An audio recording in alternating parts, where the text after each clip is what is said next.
Thank you so much for being with us. So, the discussion you moderated yesterday was about the EU's policy towards the region of the Caucasus, and especially I would like to ask you about what is the policy of the EU towards this region, and especially towards Georgia. What was discussed actually? So I'm for the second time at this conference, and this time I was asked to moderate the discussion. And I think particularly because I'm from Slovakia, and Slovakia as of July 1st assumed presidency within the European Union.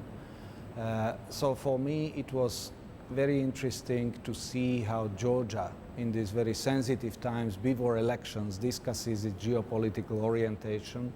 And I was particularly pleased that before our panel we already had your political leaders, both President, Prime Minister, but also opposition political leaders discussing European orientation of Georgia.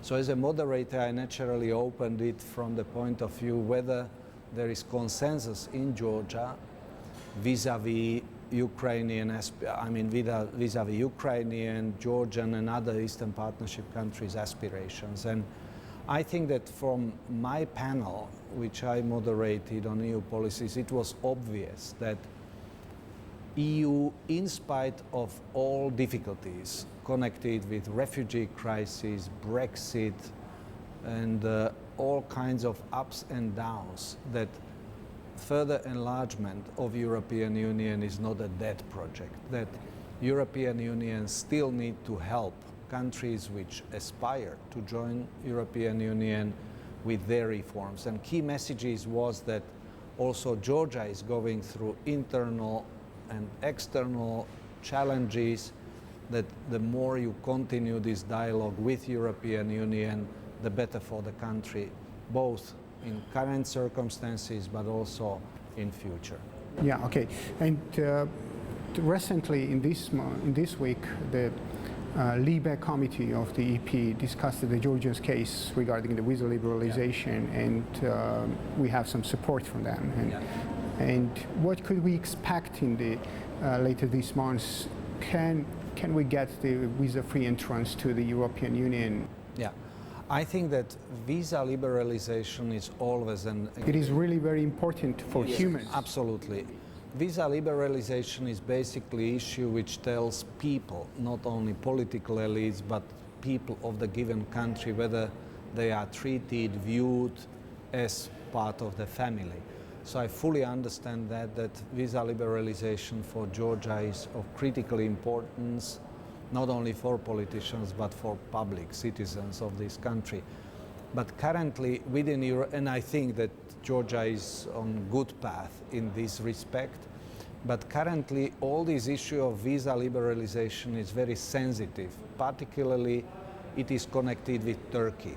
And as you know, that EU decided to sign some agreements with Turkey, who by the way is NATO member and sort of long-term aspirant to EU membership, and Turks insist on or put it as condition that if they are supposed to help EU with refugee crisis, managing it, that they require also visa liberalization and so on. And I think that there is a lot of debate within European Union about visa liberalization in general.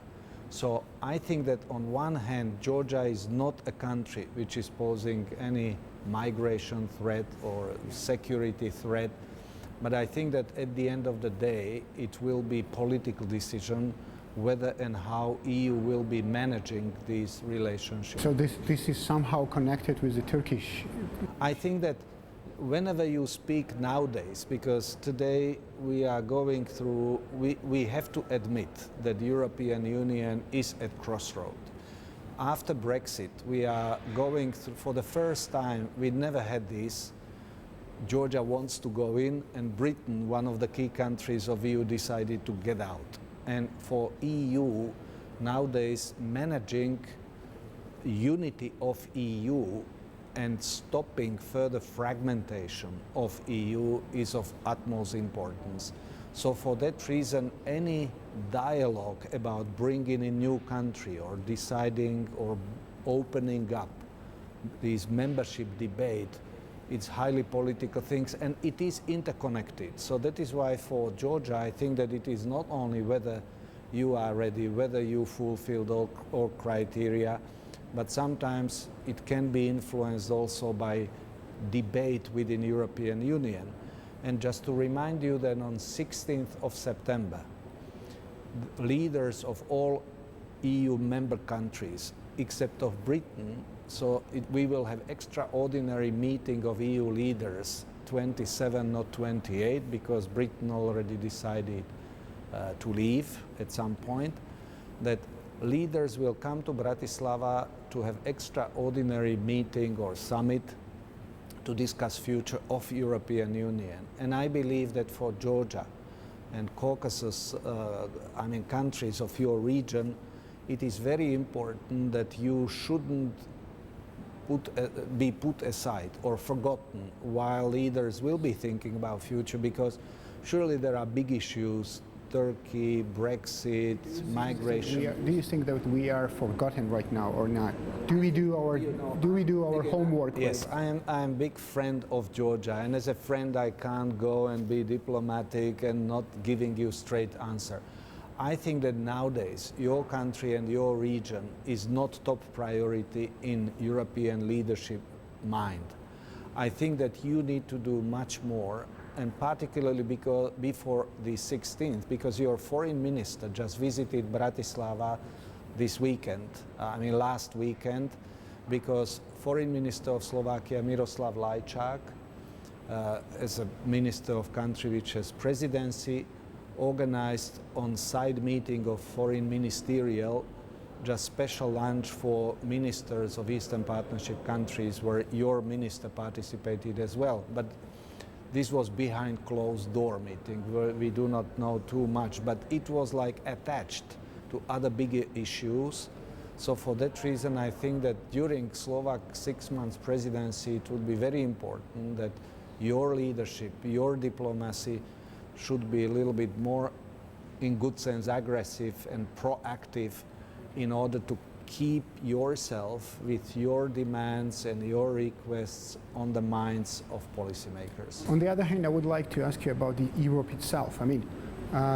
Some describe the processes like the competition between the West and the Russia, especially in Caucasus region. How do you think? Is there any kind of clear understanding in Europe that this is competition?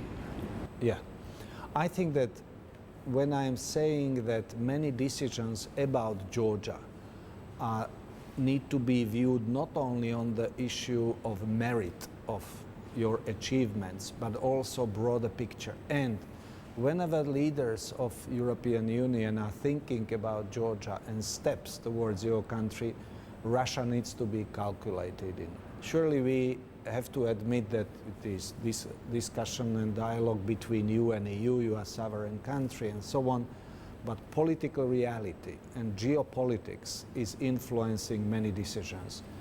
And just 2 years ago, Russia was viewed as strategic partner of European Union. In all documents of EU, Russia was labeled strategic partner. Nowadays, we are in sanction policy. EU and Russia are in big tension over many issues, not related only neighborhood, shared neighborhood, because your country is in between, but we are having much bigger issues which are at stake. And so for that reason, I think that if Russia, with its behavior towards your country and part of your territory is occupied, like part of the territory of Ukraine is occupied, we were unprepared for this. And I think that nowadays all strategic documents of EU, which Federica Mogherini is preparing this big strategy, how EU should behave as international actor. At NATO summit in Warsaw, for the first time it was very openly stated by 28 NATO leaders that NATO need to cooperate more closely with EU in order to achieve its goals.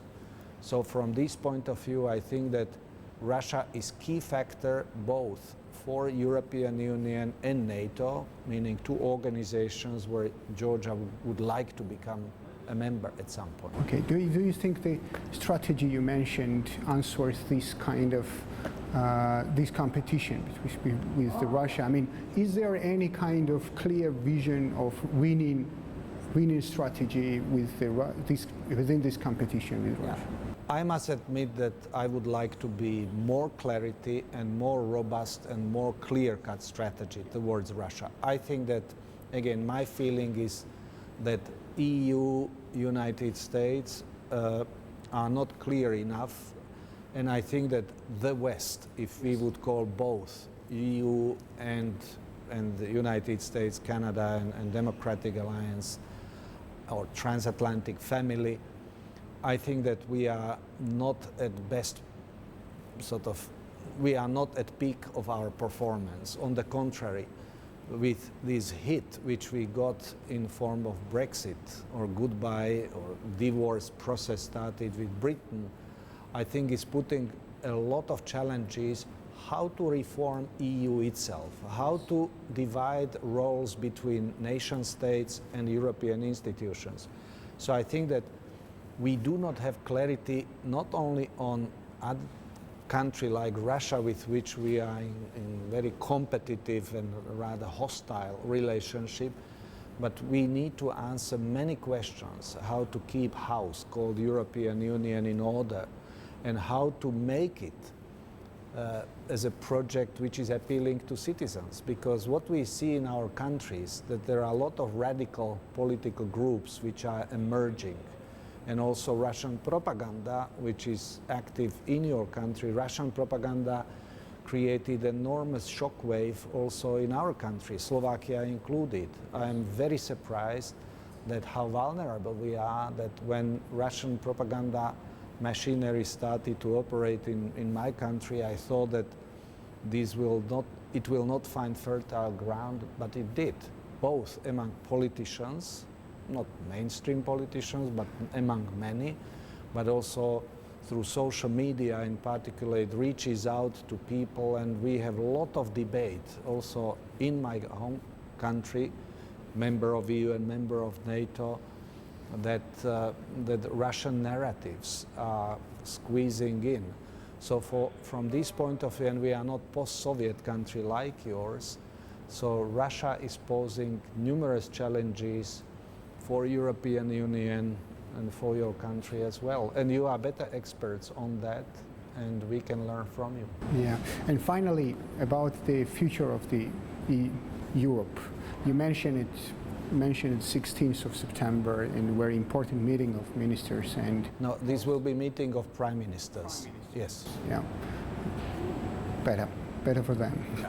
And Angela Merkel included. Okay, that's great. And you have mentioned also the challenges that EU faces. I mean, this Brexit, this migration crisis, some call it the crisis of democracy, some call it crisis of liberalism, and many other words, and the Russian challenges, and so on and so on. Do you think that there are enough resources for reforming, for further development for EU, and for further enlargement for EU? I think that people in EU, people in Europe, in these tough times are realizing that we forgot about fundamentals. We lived in the illusion that we can be only bigger and bigger and better. And we forgot that there are also losers of transformation, reforms, integration, and that elites are a little bit detached from population. I think that from my point of view, EU, and also we need to remind ourselves that Europe was source of 2 world wars, that we shouldn't take it for granted that wars and conflicts cannot touch us. So I think that many leaders in EU, both on European level and on national level, need to rethink how to stop further disintegration of Europe, because Europe is the largest and most successful project so far, but is not immune of internal diseases and external threats. And I think that the big challenge of Bratislava summit and of leaders is today to reclaim willingness to keep valuable partnerships, network, alliances, what been created within European Union, and maintain openness towards other countries, Georgia included, if they want to join, that it should be open for them. We shouldn't let ourselves to fool by internal challenges, external threats, that we will start to design, some projects which very complicated, unimaginable rules of the game. And I think that human rights, free market, democracy, some of those key principles which we cherished and established after Second World War, when EU projects started to be developed, we need to reclaim them and be more committed both on political level, but also translate it to understandable language for people who are vulnerable now, not clear whether and how we are going. So we need to make a little bit more certain and more robust and more courageous project out of European Union and not let it go into kind of weakened project. We are 500 million, 28 probably soon with other countries. And for me, the question whether Georgia is European or not, which some people asked during this conference, absolutely Georgia for me is the European country with all its value system and willingness to become one day part of family. Thank you so much. Thank you. Thank you very much.